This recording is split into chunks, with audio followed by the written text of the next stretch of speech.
Like, okay. You are watching the Pan-African Daily TV with Dr. Susan Tata. The Africa we want. Unity, consciousness, our culture, our spirituality, our history. One Africa for Africans worldwide. Motherland's calling its diaspora home. Join my voice. Join my team. Join my campaign. Campaign 21 hashtag 1 million subscribers on the Pan-African Daily TV YouTube. Be a volunteer. Apply now. Be the new Africa. Okay. Greetings, everyone. Greetings to you, my king, in the studio, and those of you that will be joining us today. Today, we have a very special broadcast, and we are live on Pan-African Daily because I hear a lot of people asking, are we live? You can see King Maponga Joshua is sitting live in the studio. What does that mean for you and I? It means you can drop your questions or your comments in the commentary section, and he will be able to respond to you.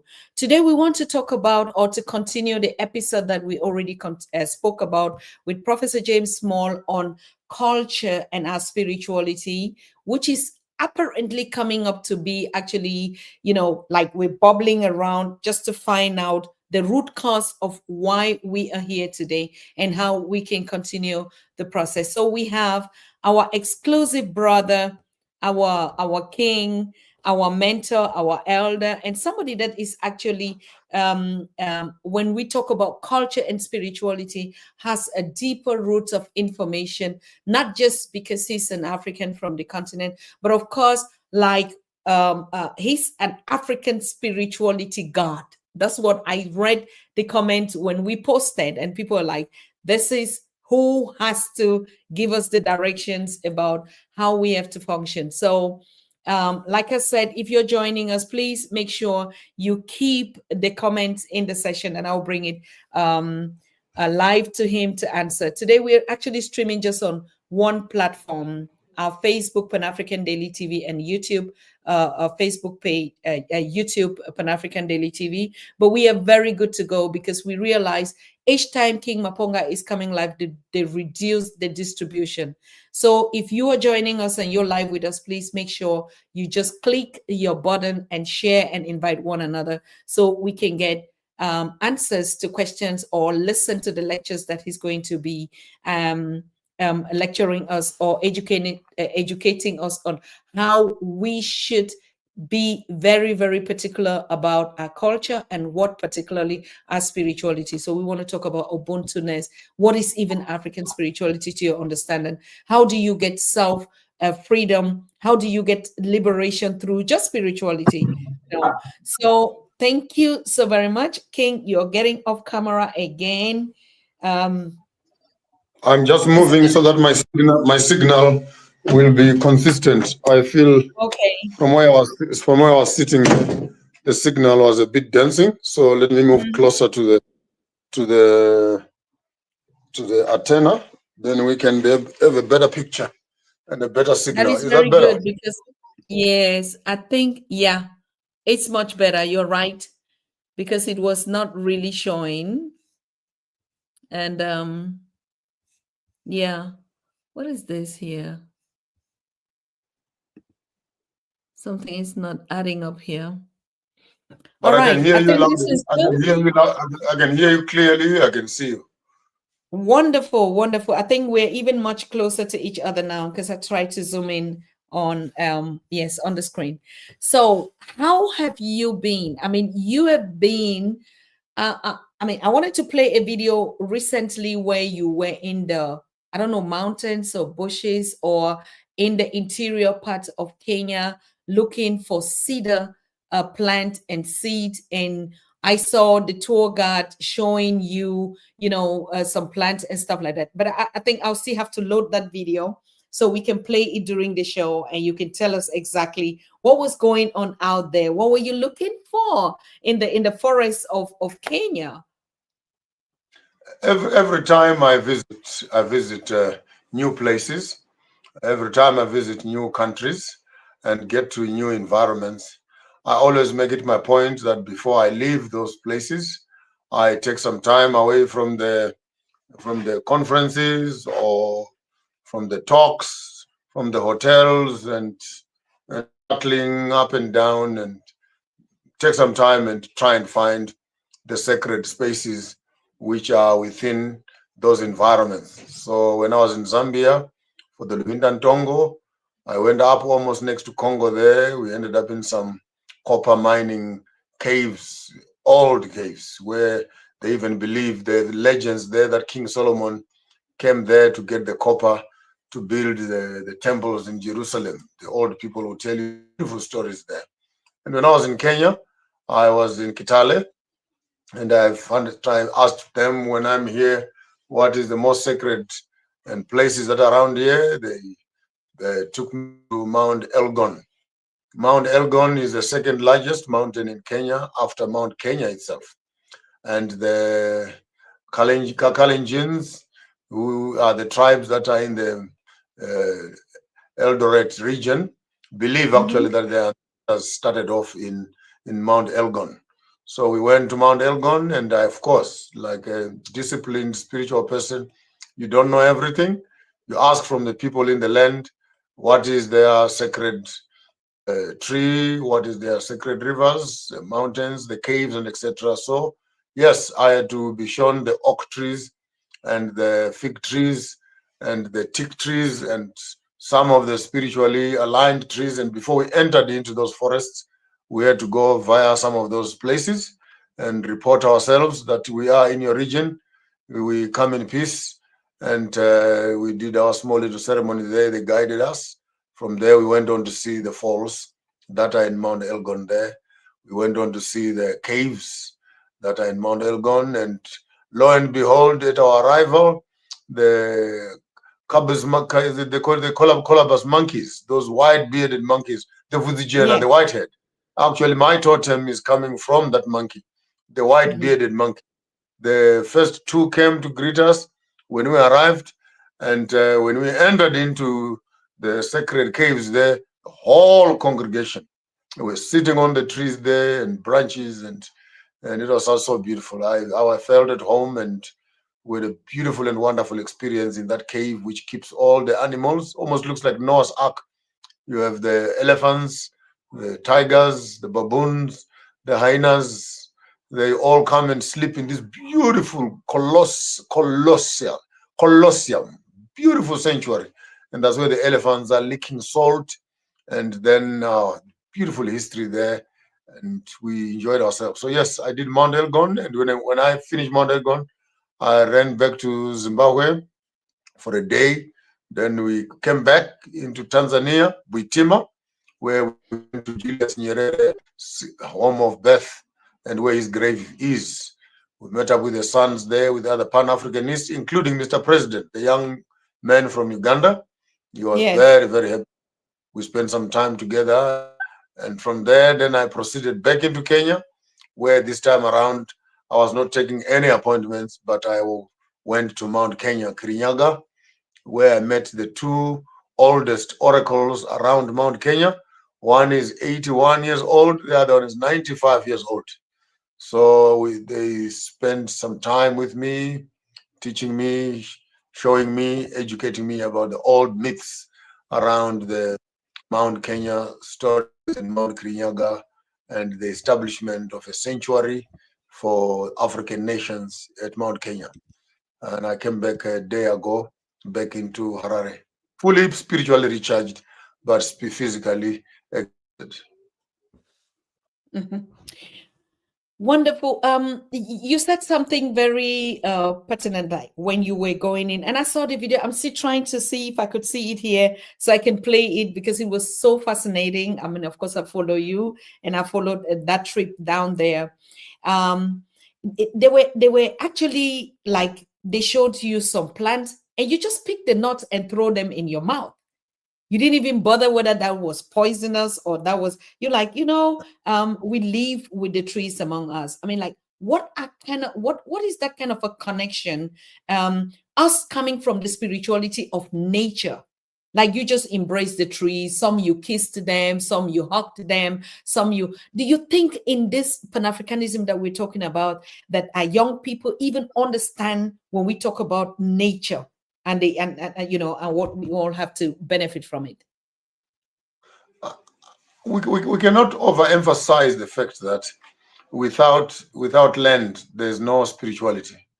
And the land itself has the keys to the information that we need, be it herbs in the trees, be it the rivers for cleansing, be it the mountains for mining, be it the caves for security, be it the environment for our emotional cleansing. And those herbs and those trees, they are all part of us. We breathe from them, they breathe from us. We share a common ground as our ancestral ground. And it's amazing that our spirituality actually is the key to all function. And land is spiritual, and hence you have the spiritual African first, and then the spiritual African will fight for the land, will fight for the rivers, will fight for the mountain, will fight for everything where he can actually practice the very essence of his being. And hence, when we talk about African spirituality, I don't want us to just commercialize it like it's African spirituality as contrasted to Chinese spirituality or American spirituality. I mean, Americans can put their Guy Fawkes, do their Halloween nights, and dress up like ghosts and run around town, and they're happy. On their Easters and on their Christmases, hanging some socks on trees. That's cool. The Chinese is happy to make this big, huge 30, 50-meter dragon, and then they put lights on it, and they run around their town scaring children, and they're happy. The Indians will do Diwalis and burn their candles and pour milk on their elephants, and they're happy. But the question is, what does the African do, especially the African who has been removed from the ground, who has been removed from his environment, and who no longer has even the freedom to beat the drum in the small little townhouse where he is living? He can't practice nothing. What then would you call spirituality when our lives are actually commercial and they are Eurocentric in terms of our sitting and living environment? And I think African spirituality for me right now, I could give it a new definition. It means freedom. African spirituality means freedom. Freedom to what? Freedom to travel, freedom to see, freedom to walk, freedom to eat, freedom to bath, freedom to climb mountains, freedom to climb trees, freedom to eat herbs, freedom to experience the beauty of nature without contamination. And I think that freedom for me, if we can package our spirituality with.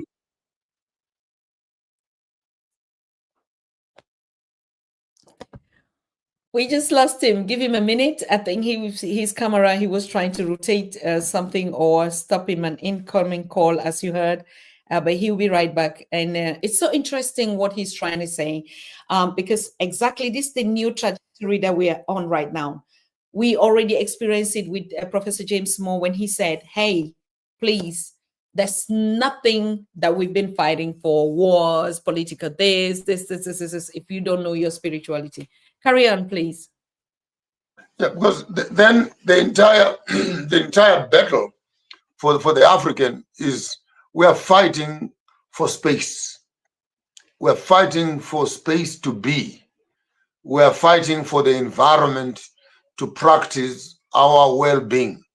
And this well-being is intertwined with our lifestyle. And then our environment gives us the space where we can express ourselves, where we can drum, where we can harvest herbs, where we can initiate, where we can harvest our herbs and drugs, where we can literally feed our cattle. And us interacting with this environment, for me, becomes the very essence of what churches are trying to do. They're giving us this spiritual atmosphere in a building, four walls where there are pianos and organs. And then you're supposed to experience some spirituality in the midst of this Western noise and guitars and trumpets. and etc. And then you must feel your spirit is being lifted. But the DNA of an African is not built in buildings, in four-walled buildings. Our being is natural. And as such, to really resurrect the African, you need to place him in a natural environment. Then they are able to see the moon, they're able to see the wind blowing on the leaves, they're able to see the ripples of the water, they're able to see the fish dancing and see serpents and animals walking and birds tweeting over their roofs. And all this becomes a library through which the African is able to interact, communicate, listen to the conversations of nature, even the songs of the stars, as they are moving and twitching throughout the skies, and we're naming things. And so without the environment, which you might call land, without the mother, which is land, the children cannot play anywhere.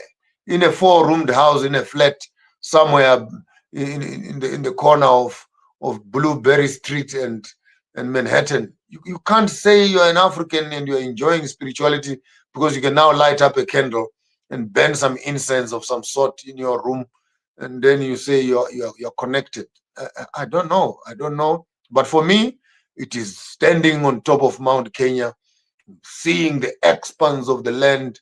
It is sitting at Mount Elgon, Mount Nyanga. It is swimming in the seas of the Indian Ocean and Pacific. It is walking the vastness of the deserts and just experiencing life in its abundance, not in its restrictions. And unfortunately, colonialism restricts you to your house. Your yard ends here. You can only make noise up to so much.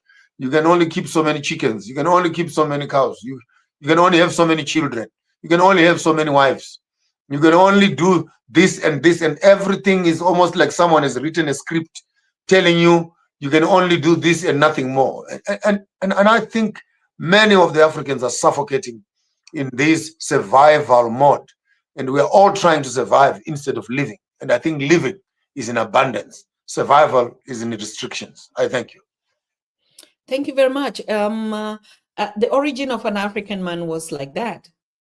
A free man in a free space. I mean, you can imagine, even if you have a villa here and you have just a small garden and a small swimming pool, whereas in Africa you have the oceans, you have the forest. Like, it's really like limitless. How did we actually get to this structured mindset of, little when we have this abundance? What is it when we say the mind is controlled or the mind is limited? Like, we're living in an environment where you see the space and everything. What is it that doesn't process your mind to be able to see this space as abundance? What is it? There's a fish they call the koi fish. Those Japanese fish, the koi fish. You can take a koi fish and put it in a small little bowl of water and put the food that you want in there. The koi fish will grow to the capacity of the bowl. If you make the bowl bigger, this is a scientific experiment that was done. The koi fish gets a little bit bigger also. If you build a big pool that is an unlimited space, the koi fish grows to huge, big sizes. And from that experiment, we can only begin to appreciate and see that the koi fish will only grow to the capacity of the vessel in which you have placed it in. And as such, I think that the African can survive with small things, because that is where they are limited. And they are happy in those small things. But I promise you, once you place them in bigger environments, they get bigger. And ultimately, when they discover how vast Africa is, I think the African will become unlimited. So you cannot grow your capacity beyond the limitations of the container, whether it be an academic container, or it be a political container, or it be a religious container where you have placed yourself or you've been placed. You can't grow beyond the limitations of the spaces of your limitations. And I think this freedom I'm talking about today is a different kind of freedom. Is a freedom where the African is at liberty to grow and expand to the length, width, and breadth of the capacity and potential that is trapped in them. Therefore, space and environment is important in the abundance of land, the abundance of water, the abundance of food, the abundance of vegetation, the cleanliness of air. The African should be able to run, jump, shout, and be themselves without feeling contained. That's why many of our African people are suffering from diabetes, high blood pressure. It is actually symptoms of claustrophobic nature, where you have taken people of vast lives and environments and you have locked them up in containers, and many of them cannot survive. And they end up being sick, they end up being stressed. Literally, if you take a whale and you put it in a dish, it's a matter of hours before the whale dies, because literally the whale can't live in a dish. If you want to farm whales, now this one is a hashtag. You can take this one as a quotation from the royal house. If you want to farm whales, you must own the seas. Can you say that after me? If you want to farm the whales, you must own the sea. Yes. Because whales can't grow in fish ponds. Whales can't grow in containers. Whales need the sea. They are in the South Pole, they are in the North Pole, in the Baltic, they're in Atlantic, they're in Pacific, they're in Mediterranean. The size of the whale speaks of the vastness of the sea, and the whales can only survive in the midst of abundance. And I would like to recommend that the spirit of the true African is the spirit of a whale. If you want to own the whale, own the seas. And if you want to own the Africa, own the Africans in Africa. Give them the space and the expanse nature to express themselves and reach their full potential. So if I get to you so well, and I'm really enjoying these conversations this day, for me, this is small, fine, authentic, original truth. Like I know in your book, when you say find your truth, I mean, we've gone around, you particularly, King Maponga Joshua, where have you not gone? Recently, you're going to be in the UK. Am I correct? Yes, we're coming to the UK. We're doing the masterclass for decolonizing and deconstructing ourselves. It will be an exclusive class that I'll run there for 2 or 3 sessions for those that will register, where we're looking at how we're colonized and how do we decolonize ourselves. And I think 10 days from now, 11 days from now, we should be in London. I'll send you the details at the end of the program, or I'll give you the contacts. Then we can get the program, and we may even do maybe 1 or 2 programs, just a day or 2 before I fly out. Then I'll have the full details to tell our audience that is in London that would want to come and meet us one-on-one. But yes, I'm coming to London, and from London I'll fly into Burkina Faso for Ibrahim Traore, for the 1,000 Americans that have been given permanent residence in Burkina Faso.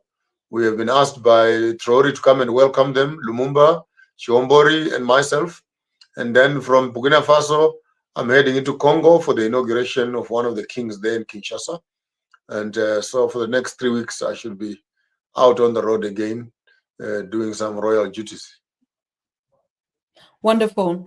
Great. So like I was saying, travel the world, and you've seen, like you actually are saying, the real true spirituality is in the South, in the abundance, in how an African perceives his environment, his nature, starting from your homes, and even in school, these limitations, of things from kindergarten, even through the educational system. Oh, don't touch this. Oh, don't ask questions. Oh, don't, like, you know, growing up in an environment where you are limited, not just a political freedom where we talk about, you know, even the colonization or the decolonization, but that limitation space where, you know, you're not given the space to be able to even understand that you are vast on the continent.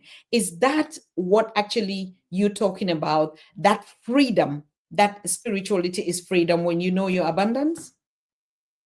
And I think if there is a message that is impressed on my heart today, it is the very thing that you have just said, that the African is abundant. The African is large. The African is big. The African is loud. The African is massive. The African is extended. That's why we even have extended families, because the family I have is not enough. I must extend it to my mother, to my mother's mother, to my cousins and the uncles of the mothers, and etc. All this is my family, you know. Unlike the West, where it's just me and my husband and my kids. In Africa, no, you can't just say it's you and your wife and kids. It's your wife's sister, it's the brother, it's the wife's brothers, the kids, is the uncle, the grandmother who gave birth to the uncle, the aunties, and the chain keeps on expanding. And listen to the beautiful part about this vastness.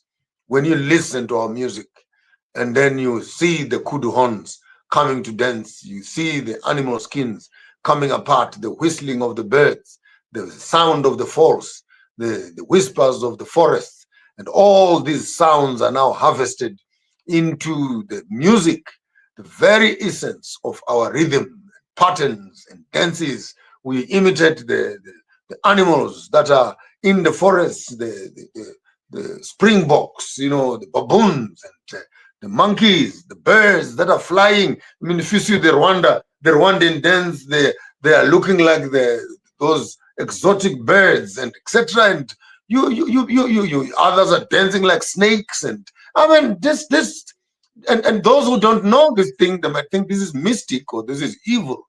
But no, we are saying these animals and us, the spirit of these animals, the expression of these animals, they also can be our expressions, and it is us celebrating these animals. And I think that gives a very fresh window to some people who might want to start understanding what they call African spirituality. Why would you be putting on animal skins? Why are you putting on birds' feathers? Why are you doing this? No. If you don't understand it, just shut up, sit down, and be quiet. We will tell you we are the owners of the culture. We take these things from the forest, we put them on ourselves. We celebrate the lives of the animals, even those that we have killed, and their skins are on our backs. They have not been butchered as white people do. They just butcher and collect horns, and then they display them in their offices and etc. No, we are interacting with our nature. Before we went hunting, we solicited for permission. And when we arrive there, what we found, we come back and we thank, and the remainders of those things that we've eaten, we include them into our great and grand expression of spirituality. Then there is a beautiful, beautiful merge between what is outside and what is inside. And I think if there's any big word anyone can get today from the show, it is that the African is abundant. The African is abundant. And true African spirituality cannot be expressed in limitation. It must be expressed in abundance. I saw a question here from Cheryl who asks, is African spirituality only for the Africans? It is a way of life which cannot be taught, but which must be experienced. And it is not a church where you can go there, and then when you don't like the pastor, you can go and look for another church that preaches what you want. In African spirituality, we are part of it. We live here. We were born here. We will die here. So the whole idea of can it be practiced by others? Are they coming here as tourists, or are they coming here as permanent residents? And for you to be a permanent resident, then it means initiations, it means appreciation, it means joining the space of abundance. But if it is coming just to study, to learn and go and collect some few notes and go and write a book about what African spirituality is all about, well, be our guests. You would remain with the secrets, but you will miss the sacredness of the practices themselves. I thank you. Woo. Okay, that was hard. Cheryl, I think you you understand your brother and like and the way he puts it. Of course, it's African spirituality is like we religion. And so those that were made to believe that it's just a one system of life and stuff, I think everybody is free. It's just like Hinduism, my king, or whatever. You go to China, you want to, do their stuff, you can also do it. I think African spirituality is just respect for nature and the people and their way of life, isn't it? And what one thing that makes it so beautiful and complicated at the same time, it is the variety of its expression, that it is not imposed on anybody. You have never seen African spirituality running a crusade in Kenya, or running a crusade in Germany, or going to China trying to recruit people to become African spiritual. We don't do that rubbish. We don't do that. That is for pagan religions that are trying to recruit people. We respect each nation. We respect each tribe, each clan, every group of people understand their environment and express themselves within their own environment. Therefore, African spirituality, it would be blunder to say that it is homogeneous. That when you say African spirituality, then it is this big room where all the Africans are, and you'll expect that you'll find them doing the same things. No, we are not confused. We're a fruit orchard of bananas, of mangoes, of apples, of pineapples, of guavas, and indigenous fruits. And each one of these fruits has its own taste, its own clothes, its own drumming patterns, its own expressions, its own name of its own God. But if you have an ear of the ancestors, and you listen to all of them play, you watch all of them dance, you see their masks, you see how they express themselves, you can see this beautiful blue thread that joins them together. I mean, look at the Khoisan.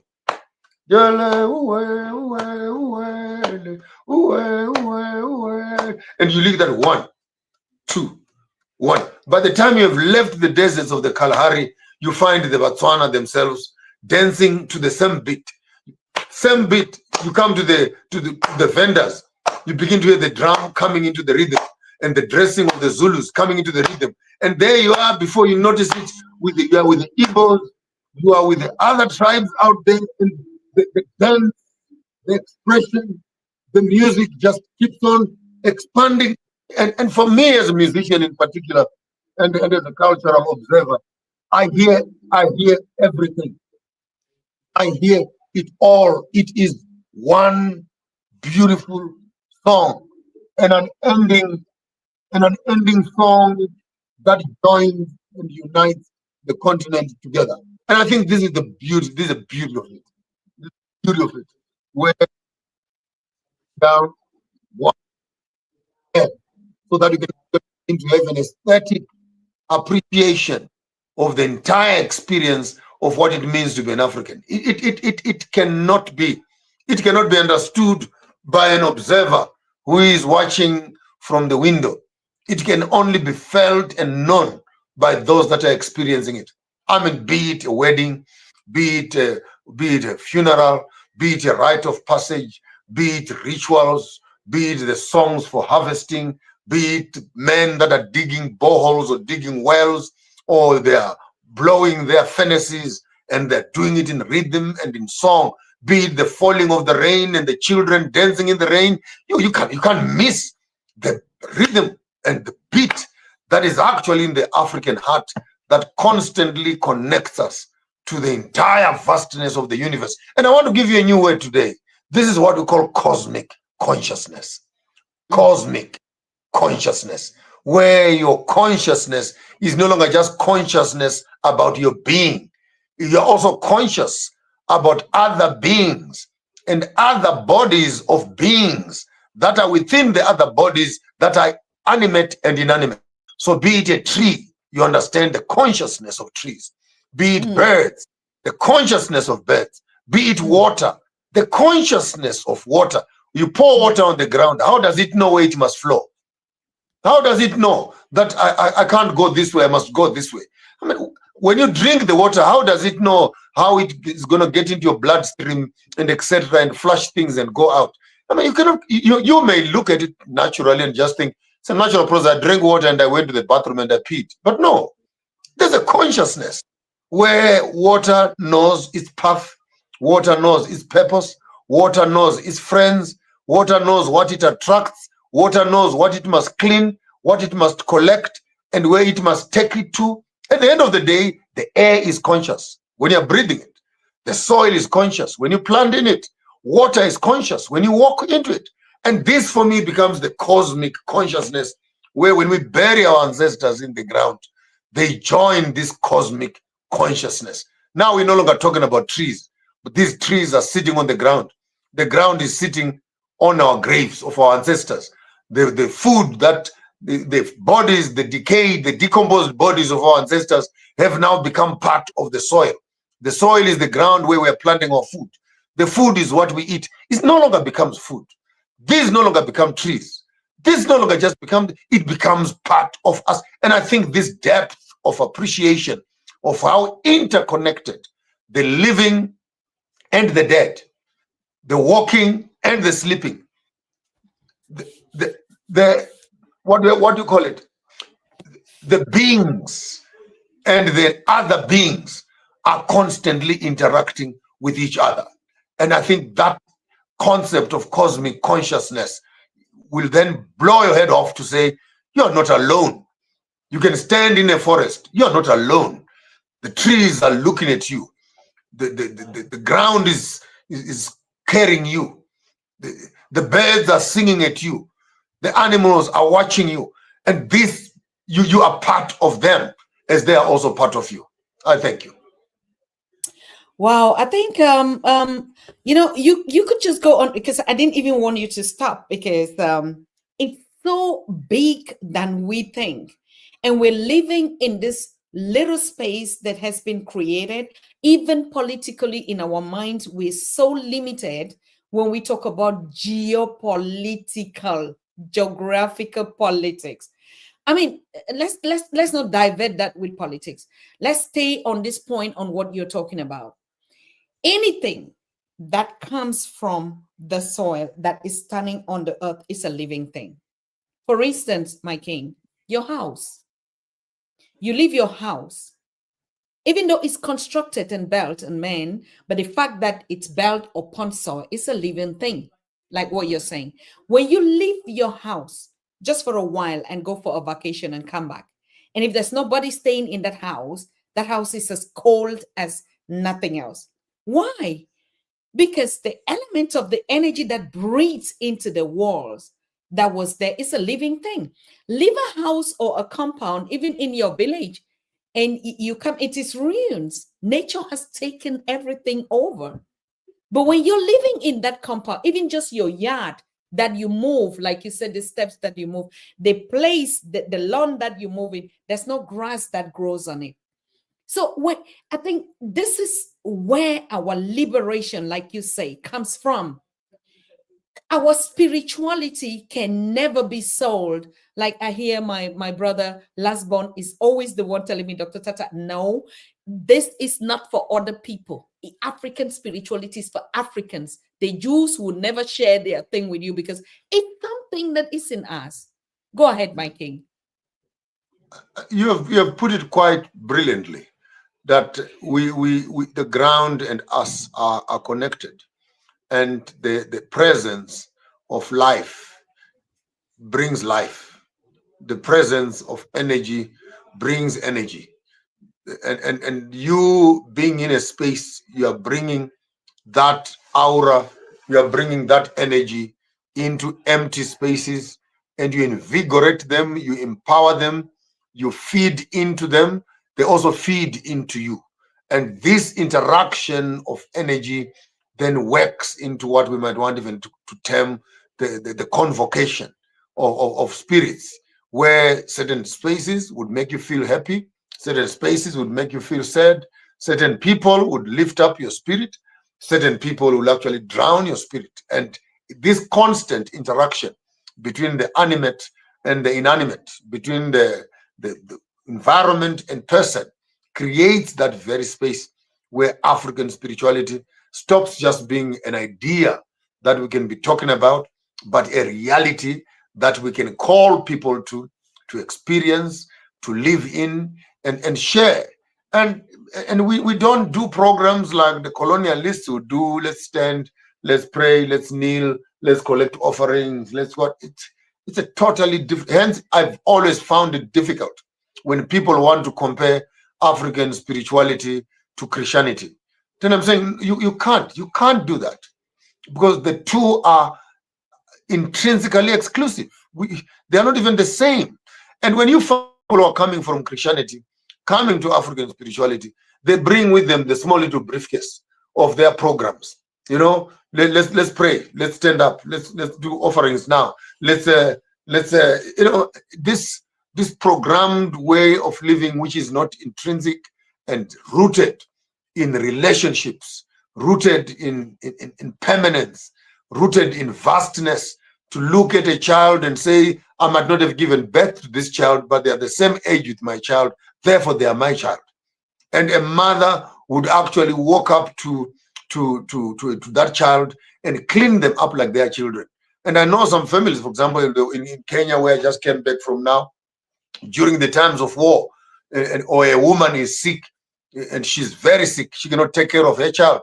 The woman will just stand up from where she is, take her baby to another woman next door and leave the baby there and continue healing. If she dies, she dies, and that woman adopts that child and brings them up as their own, particularly if their husbands went to circumcision school together, because the brotherhood of their circumcised brothers is stronger than the brotherhood of blood brothers.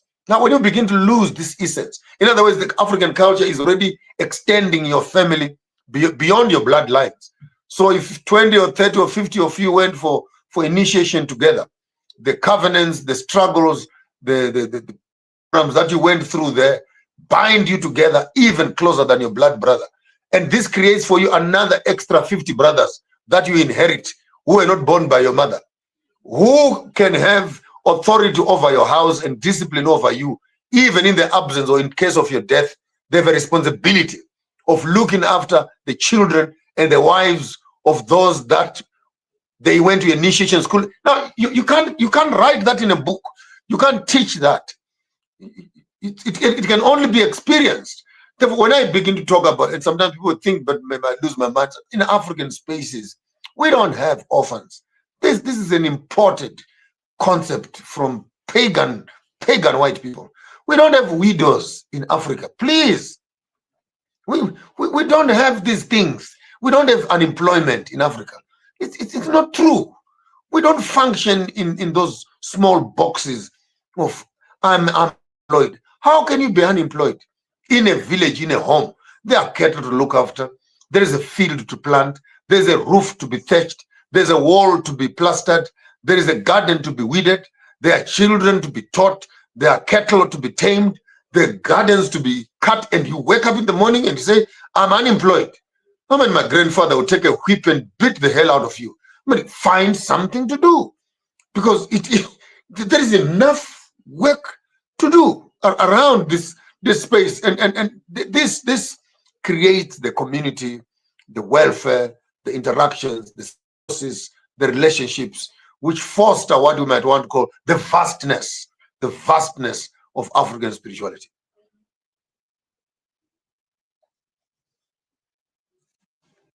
You are muted. Sorry. You said something in those days when you were arrested by your ancestors, and you say any word that doesn't exist in your language is foreign, and so it's not a culture. You just said something about unemployment. There's no unemployment in any African language. I've researched it over and over and over.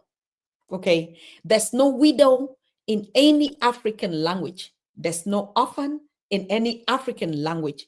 Anything that you put it in your language, it doesn't come out with a word that makes a minute, it's in an African culture. It's a foreign culture.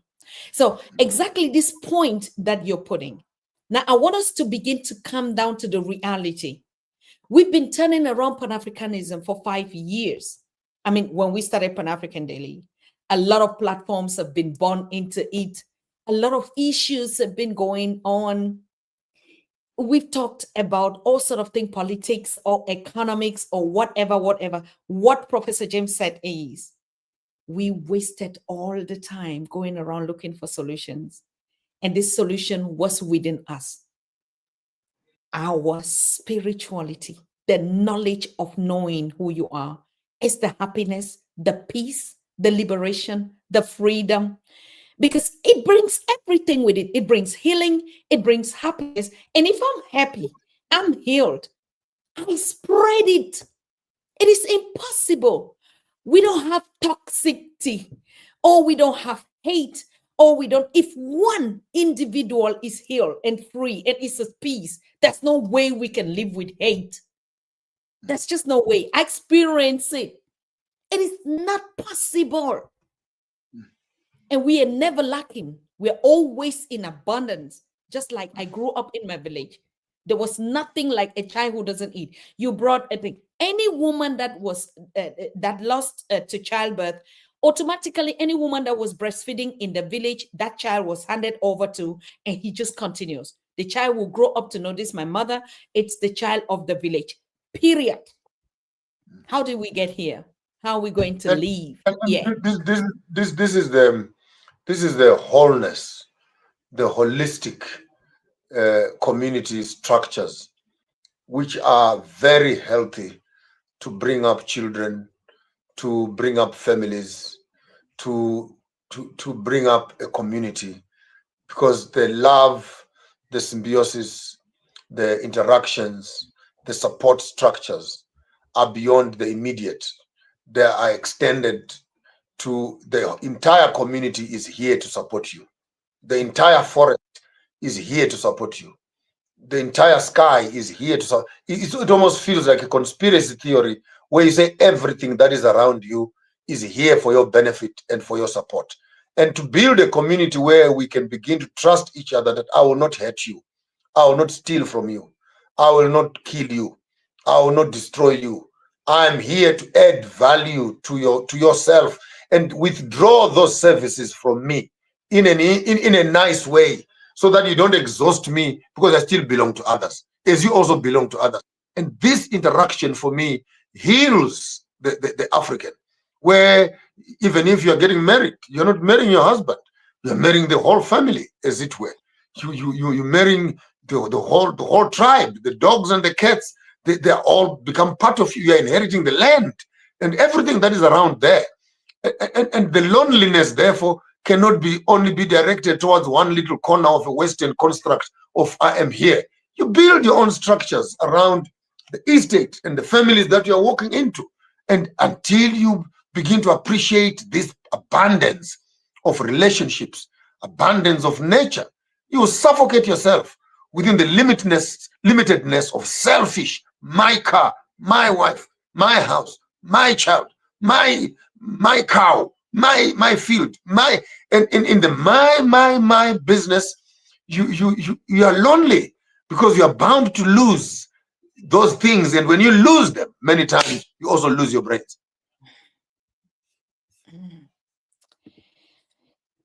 I don't know I don't know what we should be talking about on any platform ever if this is not what we're talking about. We spend time and energy just wasting time and even our space talking about others.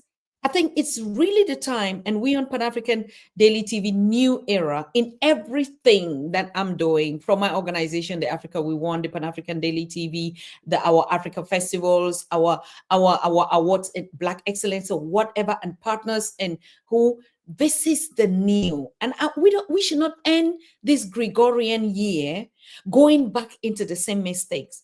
We've been doing it for 400, 500, 600. It has never. We have to start talking about this. This is what gives us the Ubuntu, our spirituality, this knowledge of self. And I think we need to put a very clear message. We got this program started, and I think it is time now that we take it to another level. I don't want us to regret anything of what we had done. The situations and circumstances that brought us together were COVID. People were sick. People were despondent. People needed immediate medicine to treat their problems. But after treating the problems, now we're no longer treating the disease. Now we are fixing the community. And I would like to make a very clear clarion call on Pan-Africanism. That Pan-Africanism, without African consciousness, without cosmic consciousness, without cultural intelligence, Pan-Africanism becomes a new form of colonization again. Because many of these Pan-Africanists, they still believe in the colonial structures and they want to get in power and continue with the same system. They are not bringing anything different. These Pan-Africanists, they're the Pan-Africanists who drink Coca-Cola, who eat pizzas, who sleep in hotels, and who love Louis Vuitton and Gucci bags. So you tell me honestly, these Pan-Africanists, when they get into power, what are they going to do? They are going to do exactly what they have been doing all along. Then I think we need to recalibrate. The essence of Pan-Africanism must be restoration of African practices and culture, not as a cosmetic issue, but as a life experiencing, life changing. It must be instituted to become part of life. If I don't believe that you can be Pan-Africanist and all you are doing is sleeping in hotels and flying in first class tickets, talking, take off your shoes. Go back to your culture. Go back to the village. Drink with the elders. Go to the rivers. See the quality of the water the people are drinking. Go to the mountains. See how many trees are being cut. Go to the soil. See how much poison you put in terms of chemicals. It's only when you go back to the ground that as a Pan-Africanist, you can begin to understand the amount of damage and the depth of the cry and groaning of nature, so that your voice changes, not just talk political Pan-Africanism, but to speak environmental Pan-Africanism, medicinal Pan-Africanism, family construction Pan-Africanism, cultural Pan-Africanism, ritual Pan-Africanism. And I've not heard many of my friends being able even to step down their big ladders and come down here where nature is. And what is Pan-Africanism without the very essence of its core and being, which is the vastness and the abundance of African resource, lifestyle, and practice? So, man, I leave that to you to say, how do you help these big vocabulary Pan-Africanists to say it's no longer about English, people. It's no longer about English. It's how to dig a well and drink from it. It's how to plant a tree and eat from it. It's how to sanitize a river. Then you can also start drinking from the river because now the water is clean. So use your political Pan-Africanism to restore the environmental Africa. Then life can be normalized again and the environment can be safe for you, the birds, the animals, and the ants. I thank you. Thank you very much. I think, of course, not to dwell so much about it. Pan-Africanism, as brought by the elders, Marcus Garvey or all the others, they just used it for unity. What we do call as a cultural essence, which is Ubuntu. But the thing is, every other structure that is brought, some people take it and they commercialize it and they make it for some other things. Not bad. That's how we also had to leave. But I think the main point that you're saying here, we have to really be conscious how we go about it. I mean, you can take Africa to be a mother, but if you take that mother to be, I don't want to use the word here, to be a P, the PR thing, then you can either call your mother a mother, or you call her a P girl, a P woman on the street. You understand? So how do we carry Africa matters a lot. If I take Africa as a tool, which I have to just be running my mouth saying any sort of things because I want money, because I want donations, because I want, and I keep scamming my people, escorting my people, not going down to the work without even showing for anything. I mean, Mother Africa is abundance. You can do anything you want to do with it. But how do I carry this emblem of Africa if I'm not touching base with what matters? If all of us, or like you said, we want to fly business class or private jets or blah, blah, blah, one. At the end of the day, you said it. An African is wealthy because of people. Our elders say it. You are a rich, wealthy person. Wealth in African spirituality, village language, Pan-Africanism is how much people you get that you care for. Am I wrong? And I think the concept of making Africa feminine, as you rightfully put it, it's very, very sacred and sweet, in that the love that you have for your mother, the care you will have for your mother, the gifts you give to your mother, the holidays you will take your mother to, and the amount of peace you want to maintain with your mother.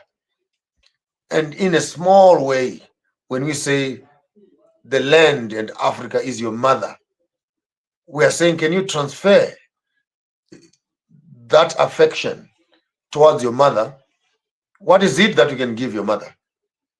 How much will and what will you do to protect her from invasion, from pollution, from PR people who want to come and prostitute themselves on your mother? What would you do when you find out that an ugly, greasy old man is trying to have a thing with your mother? How much anger builds in your spirit? But why are we happy when these multinational companies are raping and destroying our vegetation and killing our soil and polluting our rivers? Why are we not angry? Because many of our young people are no longer related to the land. They see the land for the resources that it has. They don't see the land for the mother who she is. And the mother cries every night as she witnesses herself being destroyed in front of her own children, who have guns and bullets to protect her, but they leave her to be raped in the hands of the colonizers, and they are profiting from it. These politicians are making money out of the prostitution of their own mother. They will rent her out. They would sell her. Some have already sold her at the brothel of the world's economies, because they've lost the essence of spirituality. They gloat and beat their chest for the amount of money they have in World Bank, the amount of money they have in Mauritius and in Dubai. But you ask them, where is that money coming from? They sold their mother. And when they sell their mother, they destroy the embryos of the children that are not yet born, who are trapped in her loins. That's cruelty. Leaders like that must not be allowed to live on the face of the earth, because in their selfishness, they're destroying the future for many. Any man who sells land sells the future of his own children. It is unfortunate, but a lot this I just want to dive a little bit. Is going on even with the leaders in Pan-Africanism. I think that's a topic that we'll talk about another day too, on the consciousness of, you know, I don't know, I'm looking for a good word to put it, but how should a good Pan-Africanist, not just a Pan-Africanist, let's say a son and a daughter of the continent of Africa, actually portray and carry Mother Earth, Mother Africa? I think firstly, before you, and I think we need to round up. My signal will be disappearing very soon. Firstly, you need to know your mother, and you need to build a relationship with her. And I think this is where African spirituality beats many other forms of spirituality, which I don't know, and I don't mind not knowing them. It is firstly to build a relationship between the child and the mother. between the African and his environment, to know that the entire environment, nature, is part of me, and I express my culture within the context of my nature. Therefore, my existence is founded on preserving the very environment in which I survive. And it is from there that then rituals, education is taught. When we teach our young children, do not pee in the river or do not pee in a well, it's not a rule, it's karma. We're going to be drinking from here. Other people are going to be drinking from here. When you look after this well, you are looking after all of us. The responsibility of clean water does not rely with the police, but you have to police yourself for your safety and our safety. Now, that relationship becomes very, very beautiful because you're no longer doing things for other people, but you're doing them for yourself. And it is this essence of the broadness of the community preserved in the individuality that connects me to everybody. I do this thing not for you, I do it for myself. But while I'm doing it for myself, I'm helping your child, not for you, but for myself. Because what, just in case your child ends up being my in-law and he comes and marries my daughter? Now, all of a sudden, I have a big problem because I did not look after this boy when he was young. Now he's my son-in-law. What am I going to do with this boy? So when I see a young boy misbehaving, I pull him to order because I have children and I have girls whom he might marry, vis-a-vis if it is a girl. Therefore, I do things for myself, but while I'm doing them for myself, I'm doing them for you. Therefore, you and me are one. Now, maybe that's what we're trying to say when you say this is Ubuntu. We're saying what is yours is mine. What is mine is yours. Because when you are done with what is yours, it will end up in my hands. And when I'm done with mine, it will end up in your hands. Therefore, there's no mother who can say, I have a daughter. This is my daughter. No, shut up. This is not your daughter. This is someone's wife. No, this is my son. This is my son. Shut up. This is someone's husband. You are just custody. You are keeping them in custody for someone else. Now, when you begin to understand that, you will begin to have an interest in the mother next door. You have an interest in the child next door. You have an interest in the uncle next door. You have a problem when you see a young boy misbehaving in town and you have baby girls at home because you know that this boy will end up in your house. Then all of us as a community, we begin to share the responsibility of looking after each other, knowing that what belongs to you also belongs to me. You'll allow me to summarize and I go, madam. Thank you, thank you, thank you. I see your even. I'm seeing how your signal is dancing. I keep thinking that we're going to, yeah. So thank you so very much. Of course, it's been short but very accurate. It's a 1 hour conversation. We're going to split it into two, and this was your part. And I want to thank you. And yeah, stay blessed. We're going to connect again. Take the let's do another one. Let's do another one next week sometime. All things being equal, yes. I'll have details. I'll have 3 days left. Then we can actually recoup and prepare for London. Yes. Thank you so very much. I'll get back to you. Yes, maybe during the weekend. You have a nice time out there in Zimbabwe. Bye. Okay. Bye. Bye. Bye. Asante sana. Wonderful. Thank you so very much, people, for watching. But we're going to get into a second part right now, and it's on a very critical topic. And that topic exactly ties with what we were just talking about. How do Pan-Africanists carry the spirit of Pan-Africanism amongst their people and even out of their people? Okay, today we have a lot of people that are speaking. Today we have a lot of Pan-Africanism. Today we have thousands of platforms, millions of them as well. That is not the issue. It's a good thing that we are doing that. It's our time. It's Africa. Everybody that is waking up and picking up the history of Africa is doing their little best to be able to push the narrative.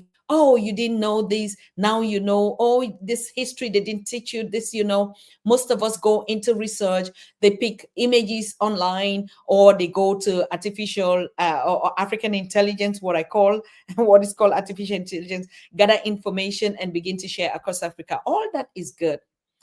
I want to take this minute and to call upon, I see a lot of new faces on Pan-African Daily TV. I want to officially welcome you. And even some of you that were asking if we had platforms in Europe or around Europe. Of course, Pan-African Daily TV. Actually, I'm reporting, or we are holding this conversation from Germany. It's but we connect the whole world of Africans anywhere. You can connect on social media. That's why we're streaming live on social media. Okay. So if you're here for the first time, please make sure you subscribe. And I hope you know how to subscribe. It means you go to our YouTube channel, you're going to see the place called subscribe, or you see a little bell, you click the subscribe and you click the bell. What does that mean for you? It means each time we go live, you're going to join us. Why am I saying this? It's very critical for us right now because we're so distracted. We are too distracted with a lot of issues going around the world. Anything that is happening around the world, it becomes an African thing. And so even the leaders, so-called leaders that we're talking about, we are currently distracted. Oh, a meeting happens in the United Nations, and the whole world is about Africa, and African leaders keep repeating the same things. When it's time that we're going to sit down to talk about these values of our culture and Ubuntu and what connects us, we have little time about that. But anyway, the topic I'm saying, or that I'm coming to talk about, because we have subscribers that have been subscribing to the platform of Dr. Arikana Chikomborikwa called ADDI. And most of Pan-African Daily TV subscribers have subscribed to that platform. We're getting a lot of messages. I've had emails, I've had groups, I've had personal individuals that have reached out to us on Pan-African Daily to find out what is going on with the citizenship in Burkina Faso and all the promises that ADDI has been making. I'm saying this because Joshua just said right now, King Maponga just said they're going to Burkina Faso because President Ibrahim Traore is calling them to come and receive the 1,000 African Americans that are granted citizenship. And I want to call upon using this video to actually congratulate that move. But the question I want to ask is, do you know any African American that has been granted citizenship? I would love to know that because there's a lot of feedback that is coming to us and they are reporting I don't know how to put it, something that is not working. Like the promises from the ADDI, there even a lot of platforms now talking about it, calling it a scam, calling the projects of Dr. Arikana not reliable and misleading and stuff like that. So I would be putting up a conversation so that we can listen to both and we find a solution. This is an internal issue that affects us. I don't know what happened. I'm not vying for ADDI nor for the complaint, but I think we are in a family where we hold our conversations. When something is not going right, we have to come up and we look for a solution. Pan-African Daily TV is a solution platform, and we say it from our slogan. We are looking for solution to our African challenges. And I've been seeing this a lot of times. As we started communicating, there's a lot of challenges in our communication, in our understandings, in our appreciation of the culture, but also a lot of opportunists in this, what I call the Pan-African business now, that for whatever reason, everybody is creating a niche for itself. We want to call that out here on Pan-African Daily TV to protect our subscribers, to protect even people that are coming, Africans, because we give voices to everybody.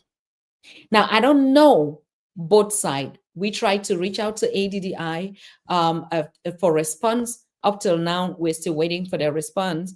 But of course, there's a group that is already building, and they're on Telegraph, they're on WhatsApp, they're on Facebook, and they are saying hold ADDI accountable.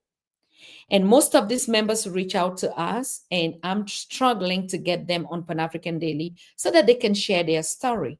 They can share their frustration. We have to listen to everybody.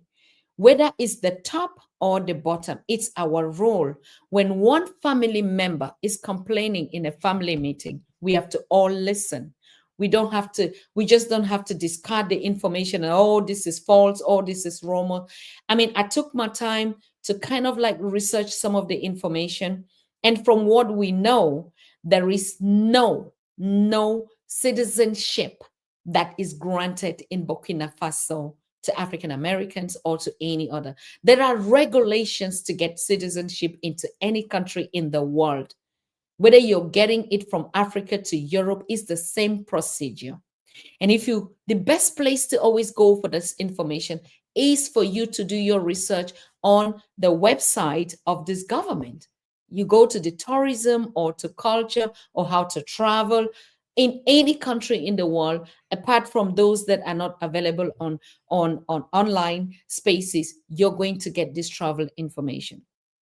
So this is really kind of disturbing because we know ourselves. We started the journey. Everybody, they are doing their own thing. People have their individual programs and businesses or I don't know what to say.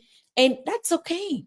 I'm not against, or I don't have a right to even be against, or any of us.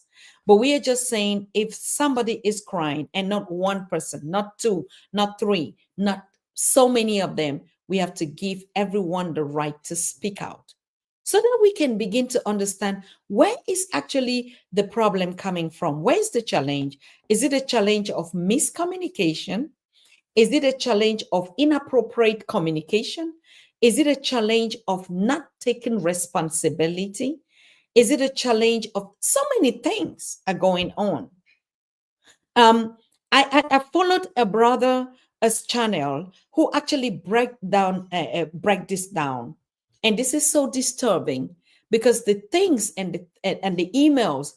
So apparently, this group also, or these people that were not satisfied, are reaching out to platforms like us for us to come out with a solution.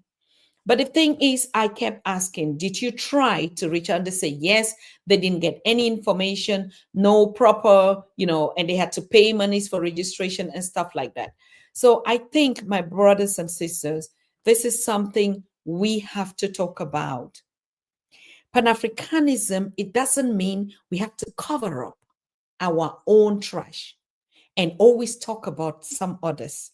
Because that's one thing that I've noticed. We are so quick to judge, and we always forget. We're always talking about the things that are against us. But when it comes to our own house, to clean our house, to hold ourselves accountable, to be responsible, to fix our own narratives, to fix our own situations, sometimes we behave black. When I say we behave black, it's like, we're not standing up and owning up to the things that we are supposed to do. So I think this is the right time. And please, we have said it in the beginning of Pan-African Daily, we have to hold each and every one of us accountable. In as much as we're talking about the leaders that are in political leaders on the continent, even us in our private homes, in our lives, in our communities, we have to be held accountable. Because only so are we going to build the Africa that we want. Only through this way are we going to take responsibility. Only through this way are we going to look at ourselves in the mirror. So we contacted the executive and they're not responding. And even this group of members, and there are a lot of them, they're in their thousands. It's not just one person, right? And I think even King Maponga is still also in that narrative, like, we are going to do this, to welcome this. Probably, of course, residents permit you can get in any African country, depending on the country of your interest and where you want to go to. But I still have to put another program here, particularly on this issue with Burkina Faso. But until then, when I get all the facts, not with ADDI Burkina Faso, but even just the country to itself, and for those that are going there. Most of you know Burkina Faso or the Sahel countries are in French-speaking countries. And so when you are choosing an African nation or African country to relocate, be really aware of the political language or the colonial language that is spoken in that country. And if you're coming from a country like America and have never spoken French, I mean, I just don't understand. I don't know, but of course you can learn, we can learn everything. English is still not even our culture, but at least you can understand one another. So there's just a lot of things that we have to be careful. There's a lot of things that we have to do our individual research, because that's one of the things.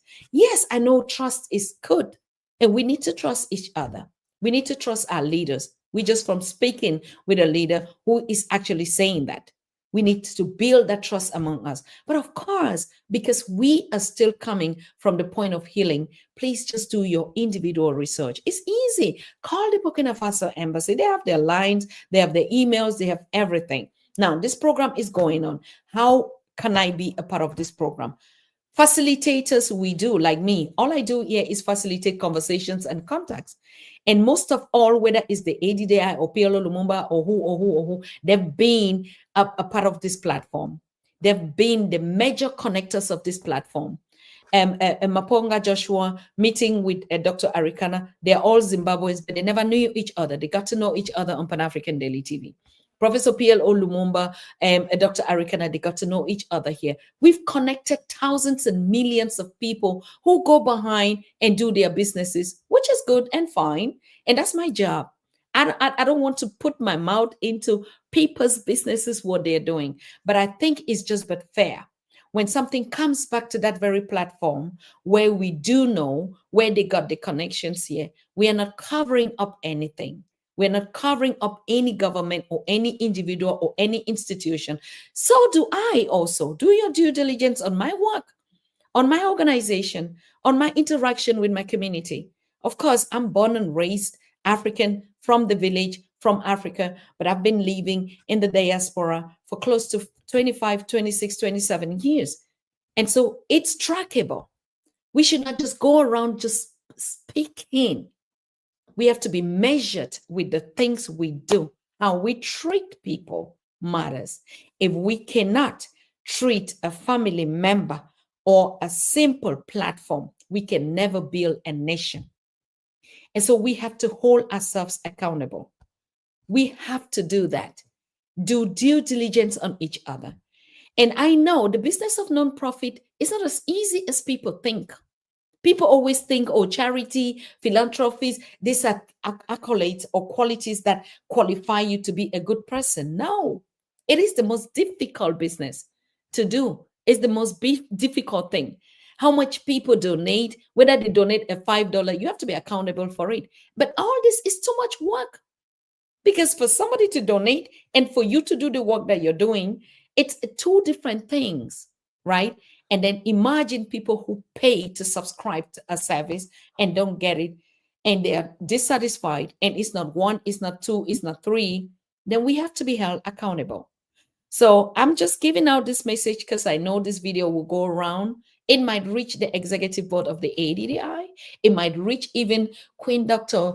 Ambassador Dr. Arikana. I tried to reach her a couple of times. I didn't get her because it will also be necessary for us to get the insider information. Like I said, we are connecting and there's a lot of misinformation going on. Communication, how we get to know each other, even when we get to the continent. I did a show on that, just a small report on that, how these misunderstandings, the excitement, the anxiety for us to get on the continent, but please get help and get real information, accurate information, because we've been separated for long and we're two different people. We're two different people. Now we look alike, yeah, but if you watch Madagascar, and you can understand the zebra, the ones that left the zoo and went to the continent. That's the best way you can understand our relocation, our integration. When you watch just the cartoon Madagascar 1 and 2 is going to tell you everything. Or you watch Eddie Murphy Coming to America Part 1 and you watch Part 2. How the diasporans are going back and getting into this confusion with the culture, the language, the vegetation, and everything. Even though we look alike, the same zebra, the same lions, but the lions that eat steaks is different from the lion in the jungle. So these are all things that we really have to be on point. We have to speak about it. It doesn't matter where we are living. It doesn't matter where we are. Yes, of course, Tata, you are now German. No, I'm not German. Of course, I'm a German national. That's so disrespectful for you to tell me that, okay? I'm saying I am here and you can get information anywhere, because there was a brother asking where they can join an organization out of Africa. We are everywhere. Pan-Africanism is everywhere. Like you said, because I'm born on the continent doesn't make me only an Africa. Africa is in me wherever I go. And I think that is something we have to adhere to. That is our culture. That is our Ubuntu-ness. That's our self. It doesn't matter. So that's the same narrative. Africans on the continent are looking at their brothers and sisters in the diasporas as if they are tourists coming to the continent. That's nonsense. You cannot say that. Whether you're born in America or you're born anywhere, you're African, because African is born in you. It's not about nationality. It's not about that. It's the spirit of Africa that is in you. Okay? So please, we are going to bring up, I think, the next speaker tomorrow, if he's ready to speak up. And he's the one that actually is even mobilizing the group, and we'll hear his own point of the story. And we can, we just let her speak or him speak. People want to air out and we'll get to fix it. But I want to also caution, this is an internal issue. It is between us, and we are responsible to fix our challenges. If there was a miscommunication, we're going to fix it.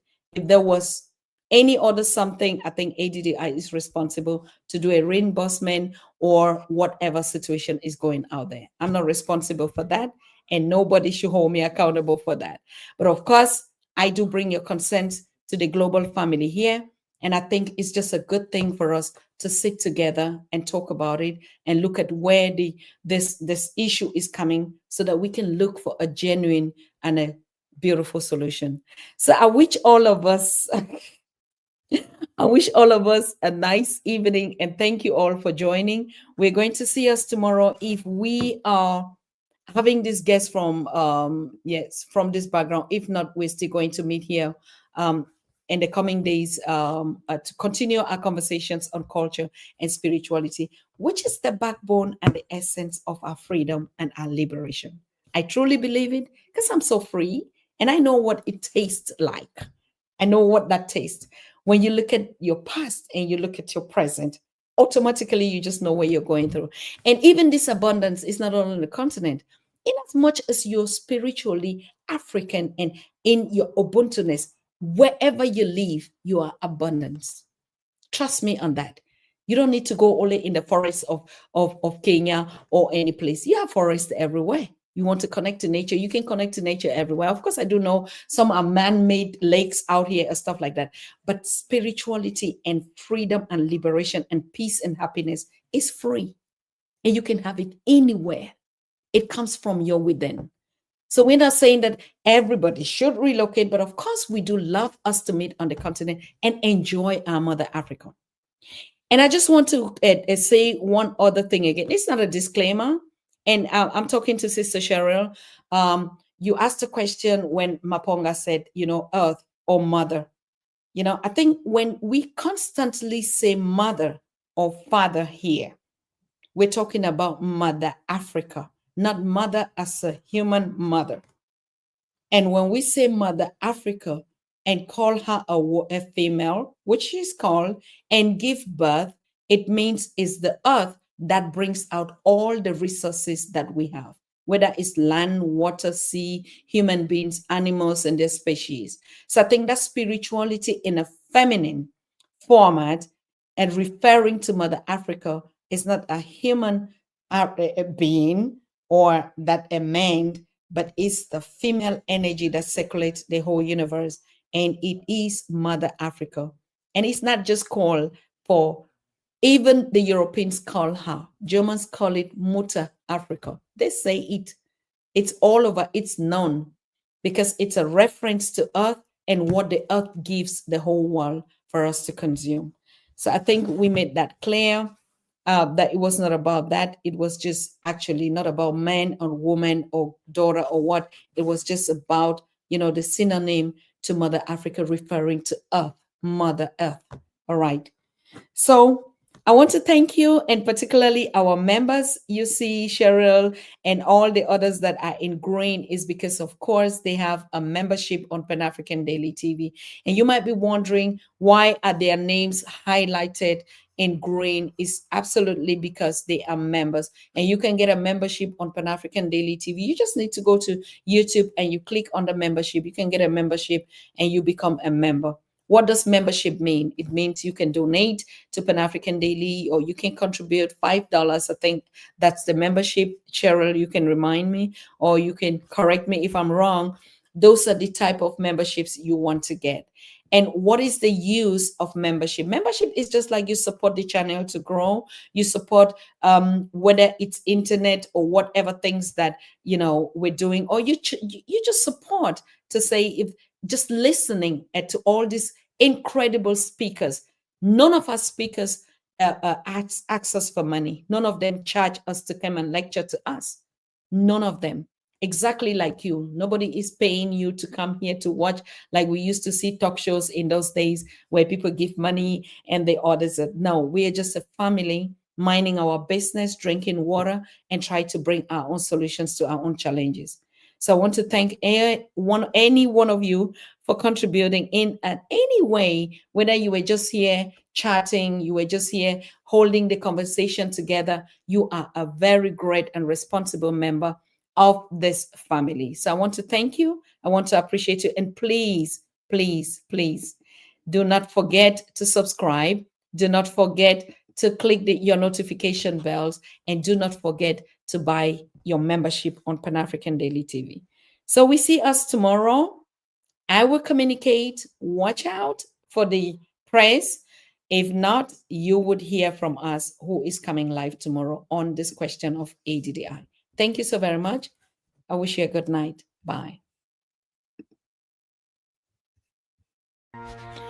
You are watching the Pan-African Daily TV with Dr. Susan Tata. The Africa we want: unity, consciousness, our culture, our spirituality, our history. One Africa for Africans worldwide. Motherland's calling its diaspora home. Join my voice. Join my team. Join my campaign. Campaign 21 # 1 million subscribers on the Pan-African Daily TV YouTube. Be a volunteer. Apply now. Be the new Africa.